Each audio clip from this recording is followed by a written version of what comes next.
congolaise sud-soudanaise s'est fortement mobilisée cet après-midi du dimanche 8 mai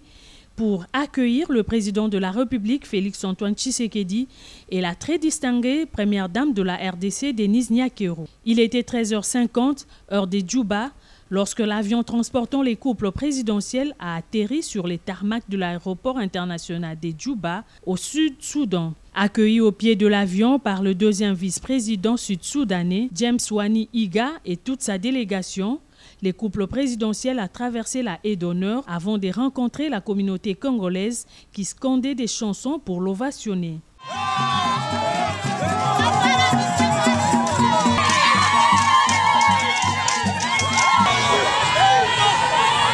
Après l'aéroport, le cortège présidentiel a pris la direction du State House de Djouba,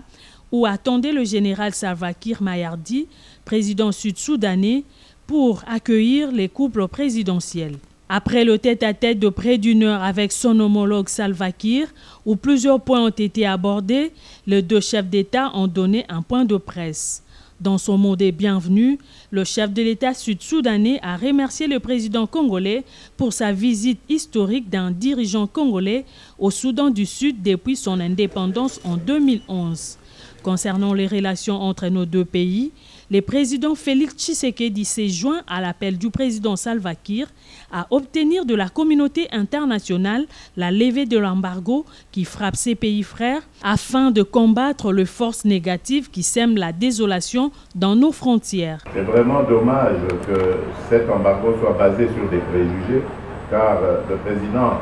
Salva Kiir, avec qui je me suis entretenu, est tout à fait, comme moi, conscient du fait que la paix et la sécurité sont des éléments nécessaires pour entamer le développement de nos pays et de notre région. Infrastructures, hydrocarbures et la sécurité alimentaire, ces points ont fait également partie de leurs échanges. Nous avons parlé des projets d'infrastructure avec la possibilité de construire plutôt bientôt une route qui va d'ici au Sud-Soudan jusque dans le nord-est de la République démocratique du Congo, plus précisément dans la province du Haut-Ouélé, ce qui va ouvrir la voie sur Kisangani qui est baigné par le fleuve Congo, lequel fleuve évidemment va jusqu'à l'océan Atlantique. Nous avons également échangé sur les hydrocarbures, un domaine dans lequel, vous savez, il y a d'énormes difficultés et inquiétudes en ce moment, et il est plus que utile que les enfants de l'Afrique puissent s'unir et trouver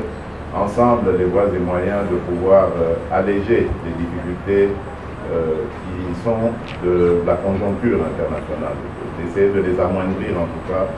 d'amoindrir les effets pour nos pays.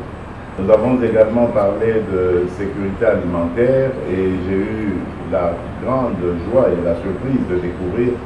que le Sud-Soudan est un des pays qui a le plus grand nombre de têtes de bétail dans le monde. Ils ont plus de 33 millions de têtes de bétail. Les garants de la nation congolaise a salué l'accueil chaleureux et fraternel du 9e voisin de la RDC qui vient de visiter depuis son accession à la magistrature suprême en janvier 2019.